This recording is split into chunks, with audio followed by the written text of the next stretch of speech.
పుడతావో, ఏ పశుపక్షాలలో పుడతావో, ఏ కిడికీటకాలలో పుడతావో, పుణ్యం చేస్తే దేవతా జాతి, పుణ్య పాపాలు కలిపి చేస్తే మానవ జాతి, కేవలం పాపాలు చేస్తే సకల జాతి, కిడికీటకాలలో జాతి. ఇది మన శాస్త్రం, ఇది మన ధర్మం, ఇది మన దేవత. కాబట్టి నువ్వేం చేయాలి అనేటువంటిదే ప్రతివాడు తెలుసుకోవాలి. అదే ఆత్మతత్వ అన్వేషణ, నీలో ఉన్న అంతర్యాన్ని తెలుసుకోవడం. భగవంతుడు అన్నిటినీ జయిస్తాడు ఈ మానవుడని జయించకుండా ఉండటానికి నీలోనే ఒక దేవుడు పెట్టాడు. అదే జీవుడు. భగవద్గీత కూడా ఆ మాట చెప్పింది. కృష్ణ పరమాత్మ అన్నాడు, నేను ప్రతివారి హృదయంలో కృష్ణ వేసుకొని కూర్చున్నాను. నృత్యేషే అర్జున తిష్టతి, నేను హృదయ ప్రదేశంలో కూర్చొని ఉన్నాను అని భగవంతుడు భగవద్గీతలో చెప్పాడు. భగవంతుడు చెప్పినటువంటి బోధ ఏ గ్రంథాలలో లేదు. మన భారతీయతలోనే మన యొక్క అదృష్టవశాత్తు భగవంతుడే మనకు చక్కటి బోధ చేశాడు. ఈ మాయను జయించడానికి, ఈ అజ్ఞానాన్ని జయించడానికి, నీలో ఉన్న విజ్ఞానపు వెలుగుల్ని గుమ్మరించుకోవడానికి మానవుడి మీద ఎంత ప్రేమ భగవంతుడికి.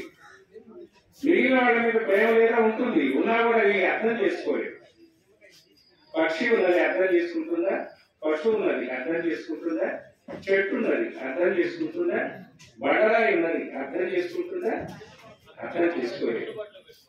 విచక్షణ జ్ఞానం కలిగినటువంటి, యుక్తాయుక్తమైనటువంటి జ్ఞానం కలిగినటువంటి వాడు ఎవరంటే ఈ సృష్టిలో ఒకే ఒక మహానుభావుడు, అతనే దేవుడైన మానవుడు,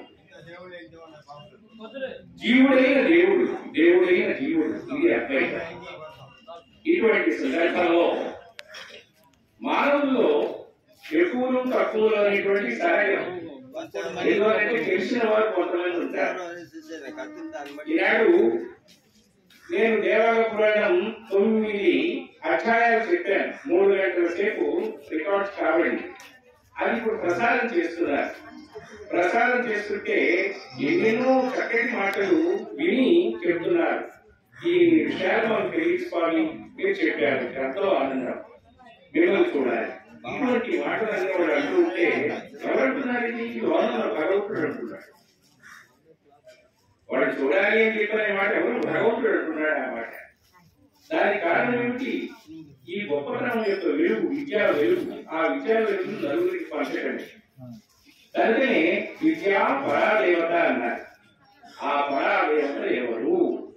ఈ ఒక్క మాట ప్రతి వాడు అర్థం చేసుకోవాలి. ఎవరు ఆ పరాదేవత?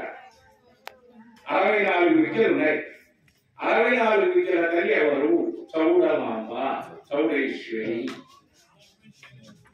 ఈశ్వరిని, శ్రీచక్ర సింహాసనాధీశ్వరి, 64 విద్యల చౌడమాంబ. ఆ తల్లిని ఆరాధిస్తే ఈ ప్రజ్ఞానం బ్రహ్మాని వేదవాక్యం తెలుస్తుంది అని రుజువు చేశారు వేదవ్యాసుల వారు.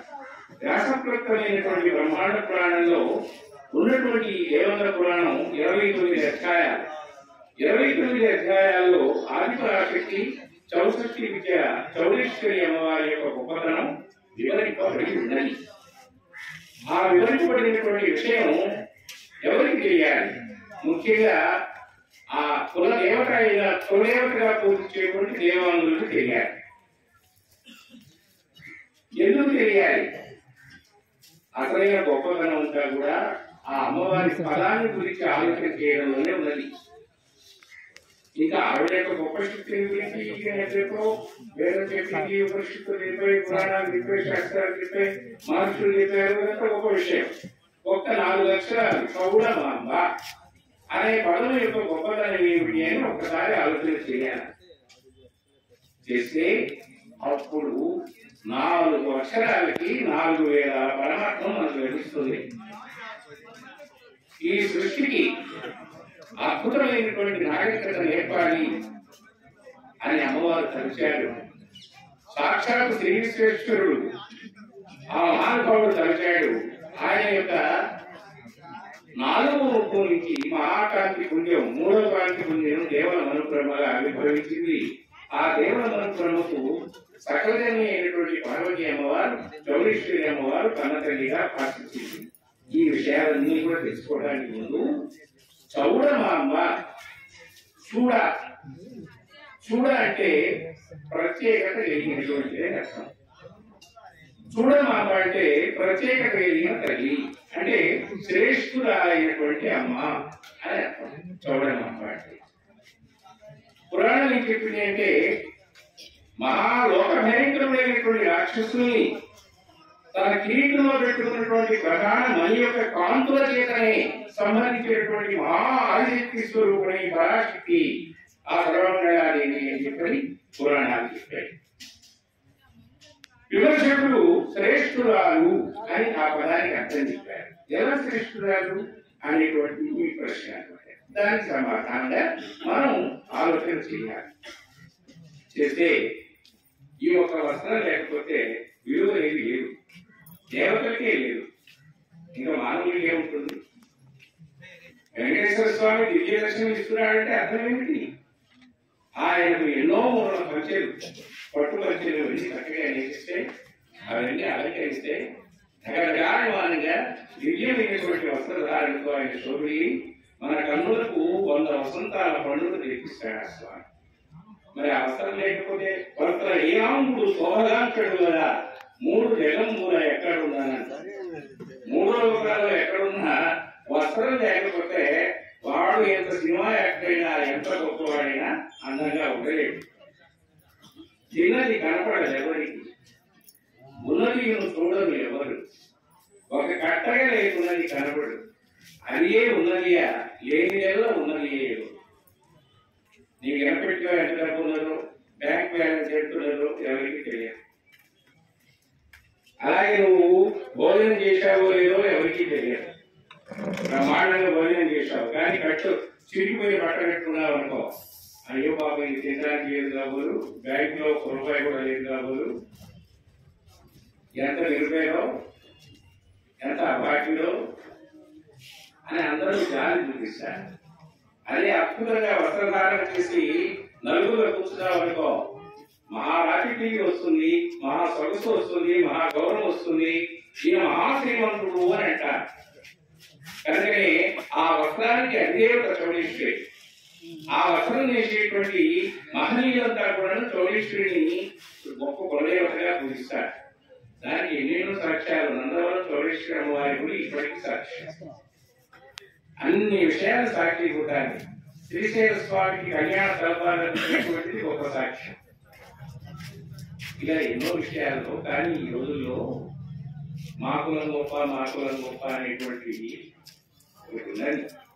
ప్రతి వాళ్ళు ఎవరు సంఖ్యాబలం ఆ ఊళ్ళో ఉంటే మన క్యాస్టే గొప్పది అని అనుకుంటారు. సహజం అని, తప్పదు, అందరూ అనుకుంటారు. కానీ ఇంకొకరిని తొక్కి వేయాలి, అణచి వేయాలి, నీవేమిటి నువ్వేమిటి అని చెప్పనే మాట అంటే ఎవరన్నట్టు దేవుణ్ణి అన్నట్టు. ఆ జ్ఞానం గొప్పగా చెప్పిన వాడు దేవాలను. నువ్వు ఎవరైనా తిట్టావు అని అంటే దేవుడిని తిట్టావు. అందుకని శివకర్ణామృతం అనే గ్రంథంలో పెద్ద ప్రశ్న వచ్చింది. మహాభారతంలో కూడా దుర్యోధనుడు ఏమంటాడు? నీదే కులం అని చెప్పని కర్ణుడికి ఏ కులం? అసలు నాన్నగారు మీరే కులం అని ఈ రకంగా కులాన్ని మొత్తం కూడా విమర్శించినటువంటి డైలాగులు సినిమాలో అవి ప్రత్యక్ష ప్రసారాలు ఎప్పుడు అందరికీ తెలిసాయి.